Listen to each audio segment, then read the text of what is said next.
Before we start, please make sure to like, subscribe, and share this video with your friends and family.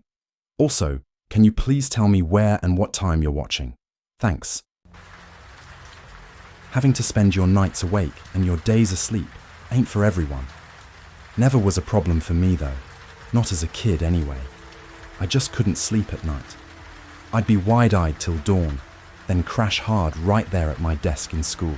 I lost track of how many times I jolted awake to my teacher barking my name, classmates snickering like hyenas while I wiped drool off my chin. By the time I hit 16, my folks started pressuring me about what I planned to do with my life. I mean, most people are up during the day, right? But I was wired different. Nights were when I came alive. So I figured, hey, why not get paid for staying up? Security guards seemed like a decent fit. I've always been the tall, gym rat type, with a face that says, don't even try it, even though I'm really more of a softie underneath.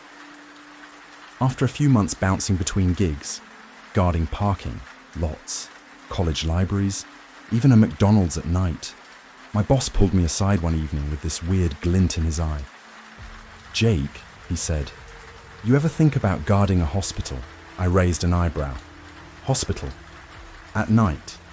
"Yeah," he nodded. "Pays triple. Needs someone dependable. Someone experienced."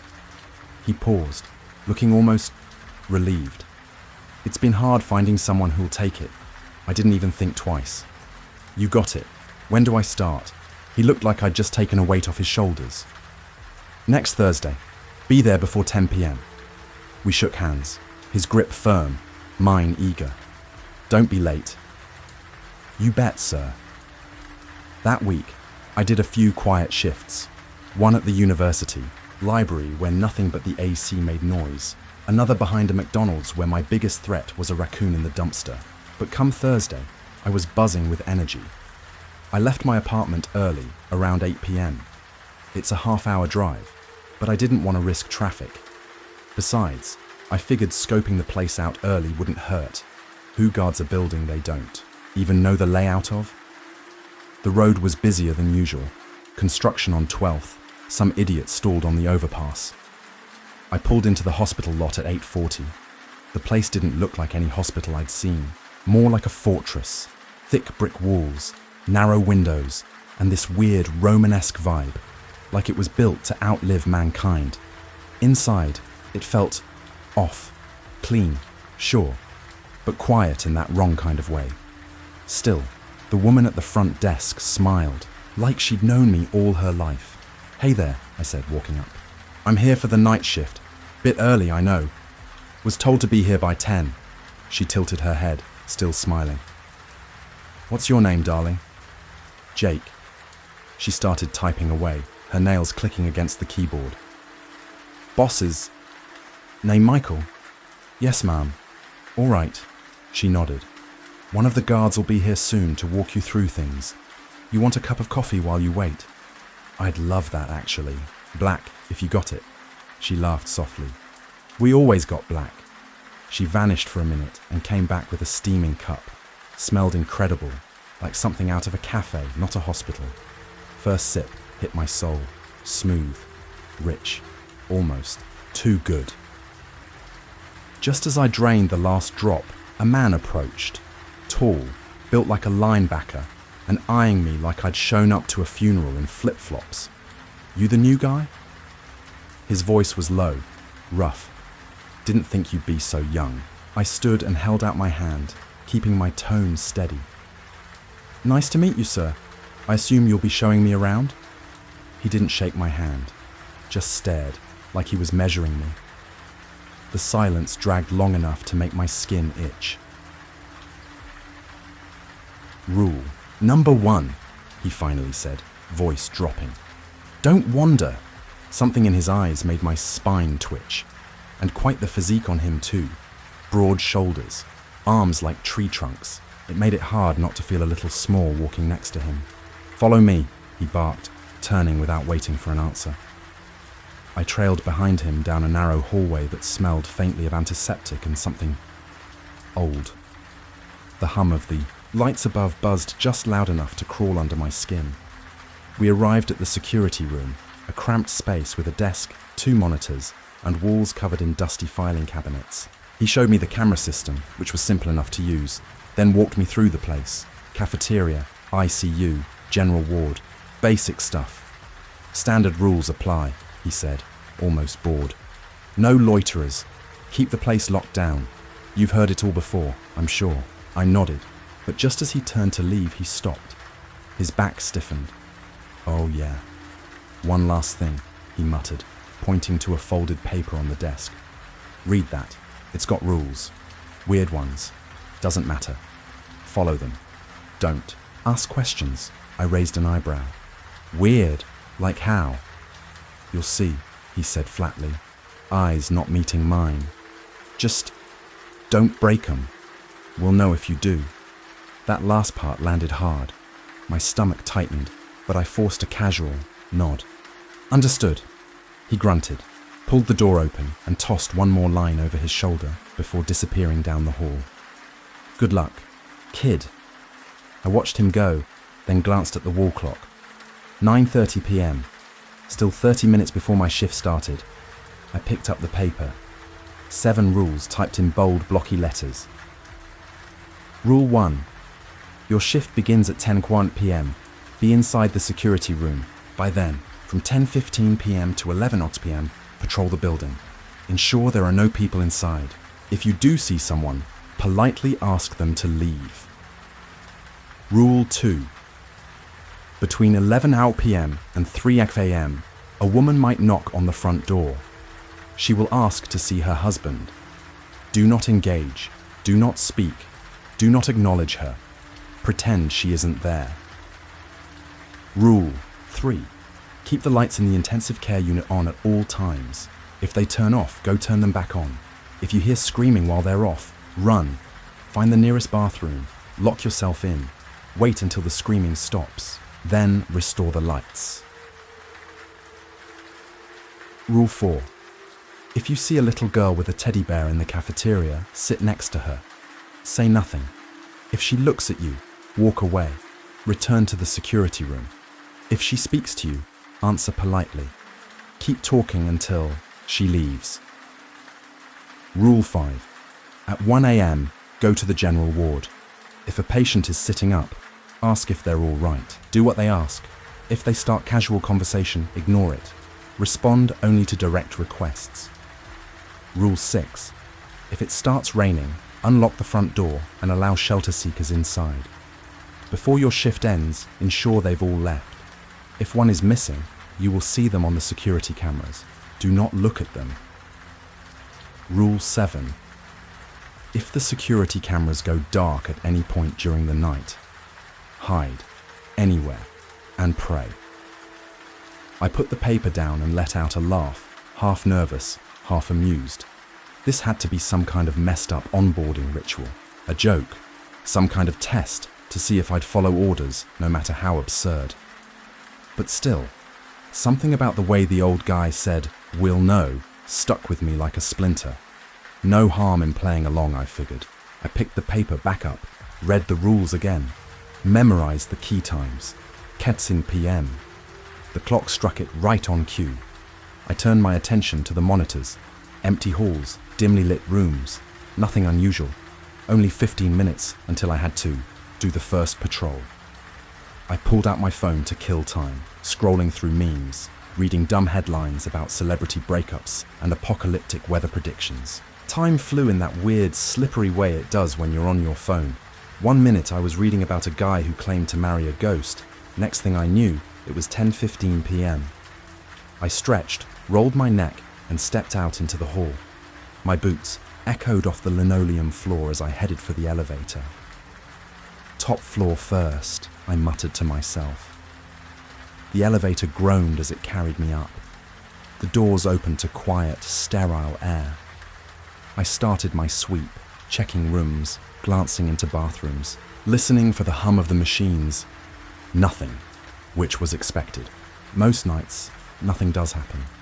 That's the job, being there just in case. Usually boring, mostly easy.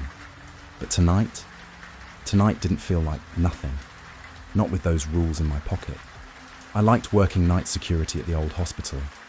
Quiet shifts, endless coffee, and a stocked vending machine in the cafeteria, I could live with that. But something about that night felt off. The third floor was dead silent. No lights, no signs of life. I figured I'd sweep the second floor next. Honestly, I already had a feeling I wouldn't find much. This whole gig had felt half-baked from the start, like my boss was trying to scare me into quitting. But hey, I needed the paycheck. After finishing my rounds on the second floor, I checked my phone. 10:32 p.m. Still had time to hit the first floor and maybe snag a snack. But what kept bugging me was that I hadn't seen a single soul. No doctors, no nurses, not even a janitor. A hospital with 0 staff? That didn't sit right. I shrugged it off. If this was my boss's idea of a hazing ritual, he could have at least hired some extras. Still, I pushed on to the first floor. That's where the ICU, front desk, security room and cafeteria were. I planned to walk through the ICU and lobby before rewarding myself with coffee and a croissant. As I stepped into the ICU hallway, something caught my eye. An old man, maybe in his 70s, just standing in one of the dim rooms. My heart jumped. Then I remembered rule number 1 from the training manual. If you see someone inside after hours, politely ask them to leave. Okay, probably an actor. My boss playing games. I approached slowly, trying to sound casual. Evening, sir. Place is closed to visitors at this hour. Mind if I walk you out? The man just stared, kind of dazed. His hospital gown hung loose on his frame, and his eyes were tired. Hollow, sir? I asked again, firmer this time. I'll have to ask you to leave the premises. Finally, he gave a slow nod and shuffled along beside me toward the exit. We stepped outside. The cold air bit at my neck. Just as he reached the edge of the parking lot, he stopped. He turned his head slightly. Be careful of the surgeon. I blinked. Sorry, what? But he was already walking again. Within seconds, he was gone, swallowed by the dark. I rolled my eyes. Nice touch, boss, I muttered, then turned back toward the building. I finished, checking the first floor, still no signs of anyone else, then ducked into the cafeteria for that croissant and a cup of bitter coffee. 5:53 p.m. I headed back to the security room, flopped into the creaky chair and pulled out my phone. Might as well burn some time. I didn't mean to get that sucked in, but when I finally glanced at the clock, I swore under my breath. 11:59 p.m. I'd been playing for over an hour. Time to scan the monitors. My stomach dropped. The ICU lights off. Rule 3. Keep the ICU lights on at all times. If they turn off, restore them immediately. Shit. I threw my coffee away and rushed into the hallway. But before I even made it halfway, I stopped cold, screaming. Not just one person, dozens. Agonized, raw, real. Wails echoing down the hallway, clawing at my ears. My heart slammed against my ribs. This wasn't a test. This was real. I stood frozen, torn between duty and survival. That's when I heard it, clack. A door opening and shutting, followed by slow, deliberate footsteps. Coming my way. Nope, I bolted, slipping into the first floor restroom and locking myself in a stall. I crouched on the toilet seat, heart pounding in my throat. Tried to breathe, tried to make sense of what the hell was happening. The scream still echoed faintly, but now there was something worse. Silence. Then, click. The bathroom door creaked open. Footsteps. They moved slowly, the kind of slow that meant whoever was out there wanted to be heard. I held my breath, back pressed against the wall, sweat pouring down my spine. Then he started whispering, singing almost. Welcome to the hospital. Welcome to the hospital. You can come, but you can't go. Welcome to the hospital. Welcome to the hospital. The voice was raspy, childlike. It was right outside my stall. He started knocking, one by one, on the stall doors, each knock sharp, deliberate. I flinched when he hit mine. It wasn't louder than the others, but I felt it. Through the gap at the bottom, I saw his feet, bare, motionless. "Is anyone there?" he said, voice twisted with something between glee and madness. "Open up. Don't be shy." I pressed my hands against my chest, trying to muffle the sound of my heartbeat. My mouth was dry, my limbs stiff with fear. I didn't breathe. "Come on, Jake," he said suddenly, his tone shifting to a desperate whine. "I need your help with something." My blood turned ice. He said my name. How the hell did he know my name? I stayed frozen, barely blinking, afraid the smallest sound would give me away. A long, painful silence stretched out before he finally gave up. I heard the door creak open, then his slow footsteps echoing away. Just before it closed behind him, he spoke one last time. "See you soon, Jake." It took everything in me not to scream. I stayed locked in that stall for 10 more minutes, maybe longer. The screams had stopped, but the panic lingered like smoke after a fire. When I finally stepped out, the hallway outside was dead quiet. I crept out like a fugitive, eyes scanning every corner. No sign of anyone. I made my way to the ICU and turned, the damn lights back on, trying not to look too long into the dark rooms. Then I ran to the security room. That chair had never felt so safe. Slumped into it, I checked my phone. 12:51 a.m. Still buzzing with adrenaline, I pulled up the rule list on my phone, rereading every line. I needed to be sure I hadn't messed up. Seemed like I'd followed protocol. Then I got to rule number 5, at 1 a.m. Check on the patients. Fulfill any reasonable requests they have. Great. Another task I didn't want anything to do with. But at this point, I wasn't sure what was worse, facing whatever the hell was out there or breaking the rules. Problem was, I hadn't seen any patients. Not on my earlier rounds. So where were they now? I climbed the stairs, avoiding the elevator entirely. Didn't trust that old thing. Plus, if something went down, I'd rather be running on solid ground than trapped, in a box. As I reached the second floor, my chest tightened. Something about that place made it hard to breathe. I walked slowly, listening. Coughing. Violent, painful coughing, echoing from one of the far rooms. I started, from the first door, moving one by one. Most rooms were dark, and to my horror, no longer empty. Patients lay in beds, pale and ghost-like. Tubes in their noses, machines beeping softly. Some looked like they hadn't moved in days. Others were freshly bandaged, like they'd been wheeled in from a war zone. I hated it. I hated seeing people like that, barely human, suffering, clinging to something invisible. The coughing grew louder with each step. Of course, it came from the last damn room. If it was the bathroom lunatic again, I'd be trapped at the far end with nowhere to run. I hesitated, then pushed myself forward. The rest of the patients were asleep.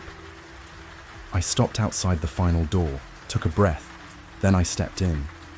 A man sat up in the bed, coughing so hard he looked like he was about to snap in two. His elbow was pressed to his mouth. When he saw me, he tried to speak between heaves.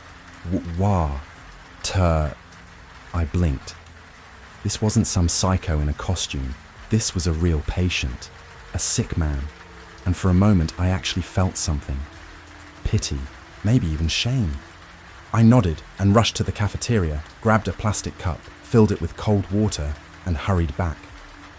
He waved me in weakly when I returned, fingers trembling as he reached out. I handed him the cup, and he drank it like a man dying of thirst. Didn't even stop to breathe. He fell back into the bed, breathing easier now. The coughing stopped. "Thank you," he said, voice thin but sincere. "No problem, man," I said, quietly. "Looked like you needed it." We sat in silence for a minute. The room smelled like alcohol and plastic, and the only sound was the soft ticking of the heart monitor beside him. He didn't say anything else, just stared at the ceiling, like he'd finally found peace in that moment. I left the room quietly, not sure if I felt better or worse. As I reached for the doorknob, ready to leave, his voice stopped me. "Where are you going?" he asked. And just like that, his tone shifted, no longer weak and thankful, but firm, serious. "Come sit with me, my friend." I hesitated. His eyes were locked onto mine, unblinking. I could feel the weight of the moment, like something invisible pressed against my chest. Slowly, reluctantly, I turned and walked back. Sat down beside him on the edge of the bed, trying to hide my unease. "What's up?" I asked, forcing a casual tone, but my voice cracked. "Halfway through." "I'm not gonna hurt you, son," he said, calm now. "I appreciate what you did. Really, most people wouldn't even stop." I nodded, unsure of where this was going. "You see," he leaned in slightly, his voice dropping to a whisper. "The surgeon, he stuffed a can of cinnamon down my throat." I stared at him. "Cinnamon," I repeated, eyebrows raised, unsure whether to laugh or run. He nodded, eyes clouded with something heavy. "That's why I couldn't breathe. That's what he does.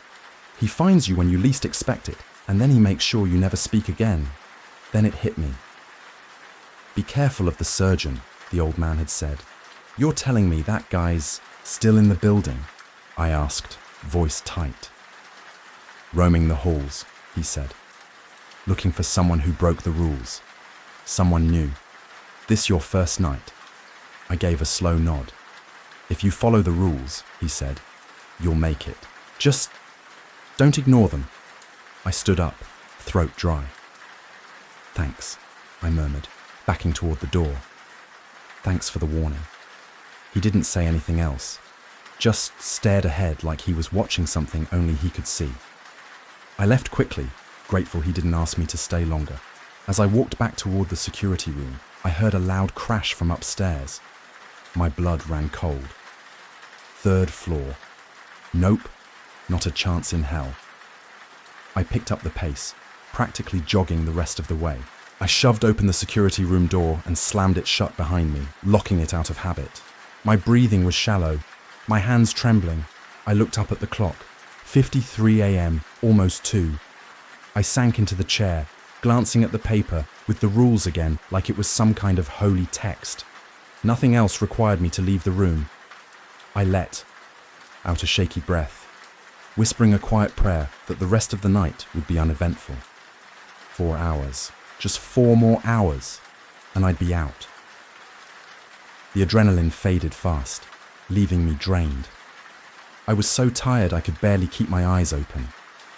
Before I knew it, my head dropped back and everything went black.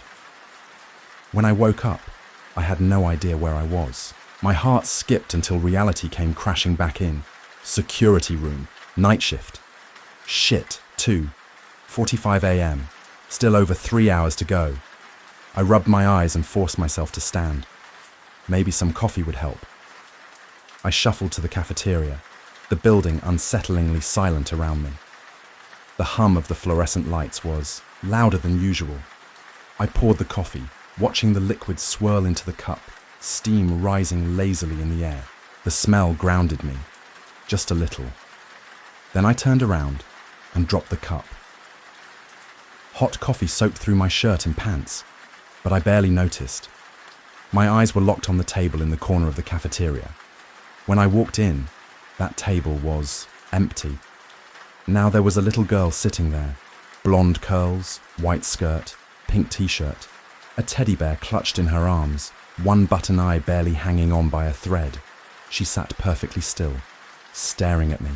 No blink, no smile, just watching. Froze. The rules. What did they say about children? My mind was racing, digging through every line I'd read. But before I could piece it together, she turned her head slowly toward me. "You forgot the rules," she said. Her voice was soft, but carried a strange, sing-song edge to it, like a mockery, a warning. I thought I stammered, already knowing she saw the confusion and fear in my eyes. She grinned. wide and unnatural. "Want to play hide and seek?" she asked, suddenly chipper. "I'll count to 60. She covered her eyes with one hand. The other still held the bear. "And then we'll play." I didn't even ask who we was. I didn't need to. The way she looked at me, it was like a kid seeing a candy store for the first time. Eyes wide, hungry. That's when instinct kicked in. I bolted for the security room. Coffee still warm, abandoned on the cafeteria table right next to her. Behind me, I heard her sing-song voice rise. 1, 2, 3. "Forever with me you'll be. 4, 5, 6. In the darkness, you'll cease to exist." I slammed the security door shut, breath ragged, and fumbled for the binder of rules. My hands trembled as I flipped through the pages. Rule 4. My stomach dropped. Rule 4. If there's a little girl with a teddy bear in the cafeteria, sit next to her. Don't say a word. If she looks at you, walk back to the security room. If she speaks to you, talk back until she leaves. I hadn't said a damn thing. She said something about hide and seek. I whispered to myself, throat dry. Suddenly, every single security monitor went black. Rule 7 burned into my mind. Rule 7.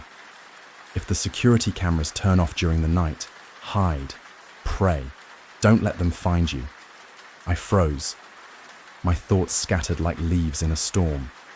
The room, too obvious. No way I could stay here. No exit, no cover, just a death trap with blinking lights. Adrenaline hijacked my limbs before logic caught up. I threw myself at the front doors, yanking and kicking. They wouldn't budge. 52, 53, 54, 55, she chanted, her voice echoing from the cafeteria. Prepare to run for your life, she sang, her voice light, gleeful. I was spiraling. My head throbbed from the fear, but my body didn't wait. It moved.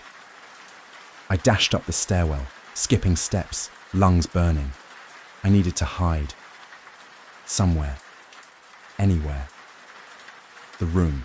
The one where I gave that old man a cup of water earlier. I flung the door open. Empty. Didn't matter. I wasn't looking for him. I was looking for salvation. I scanned the room like a trapped animal. No closets. No under the bed. Nothing would do. Then I looked up. The ceiling tiles. Thin. Fragile. But pushable. I shoved the nightstand next to the bed and climbed up, stepping on the mattress. As I hoisted myself toward the ceiling, my foot knocked something over. A photo frame. It hit the floor with a crack that rang like gunfire. Her voice shrieked from below. I heard that. She was coming. Fast. Panic sharpened my focus. I leapt, grabbed the edge of the ceiling tile and pulled myself up. The ceiling groaned beneath me. One wrong move and it'd cave. I slid the tile back into place and held my breath. Footsteps. Then a giggle. Then her voice, soft, sing-songy. I know you're in here. I heard you drop something. She tiptoed, around like she was picking out a toy. My heart was in my throat. I didn't dare breathe. Then tap, tap. A broomstick jabbed the tile inches from my body. I nearly jumped out of my skin, but I held on. You're not here, huh? She said, faking disappointment. I heard her shuffle out. Silence. The ceiling groaned again under my weight. I couldn't stay here much longer. Minutes passed, slowly, like ice melting in winter. When I was sure she was gone, I inched the tile open and dropped back into the room as quiet as I could. I tiptoed to the door, peeked into the hallway. Empty. Every creak made me flinch. I moved like a ghost, breath shallow. My only thought, get back downstairs. She was upstairs now. That much I knew. As I descended, her footsteps thudded overhead. She was close, but not close enough. I felt like the worst decision I'd made in my life, but there was no time to second guess. I turned the corner and my heart froze. A man, tall, dark figure, stood near the ICU. His eyes locked onto me. I ducked behind the wall, praying he hadn't seen me. What's a patient of mine doing out of his room this late? he muttered to himself, his voice low, like he was thinking aloud. I felt my pulse hammering in my chest. I had seconds, maybe a minute before he would be right here.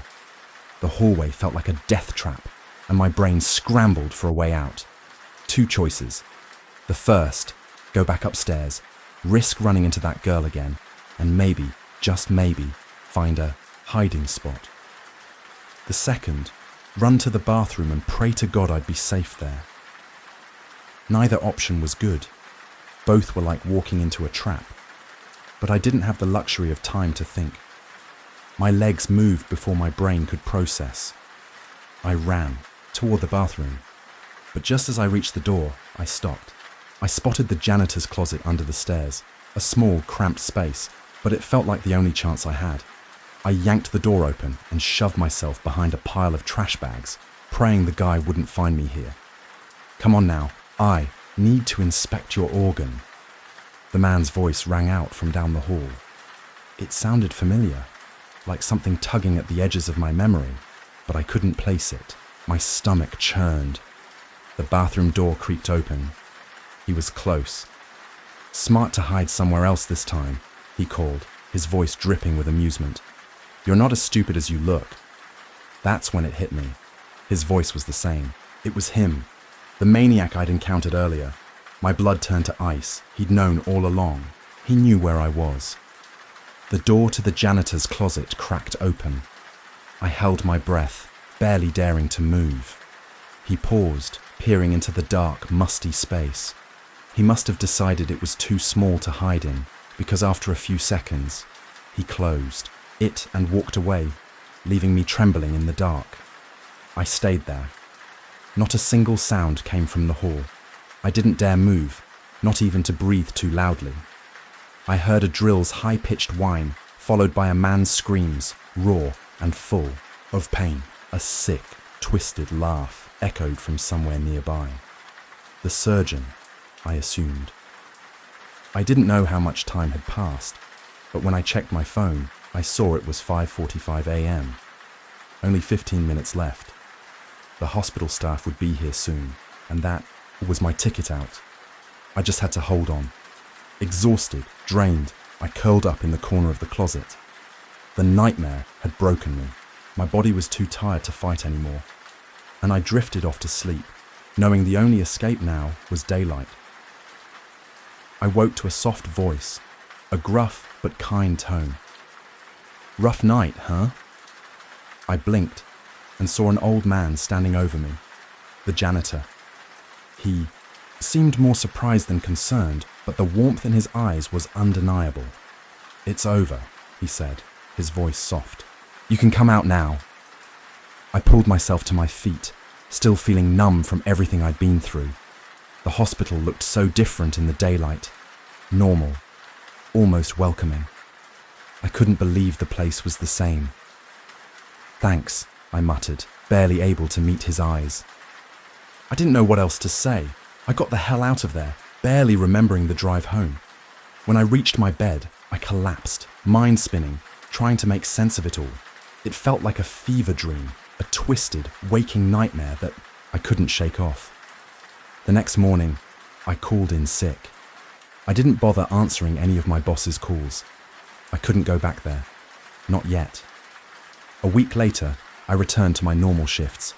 Boring, uneventful. But honestly, I didn't mind the monotony. Anything was better than that hospital. Anything.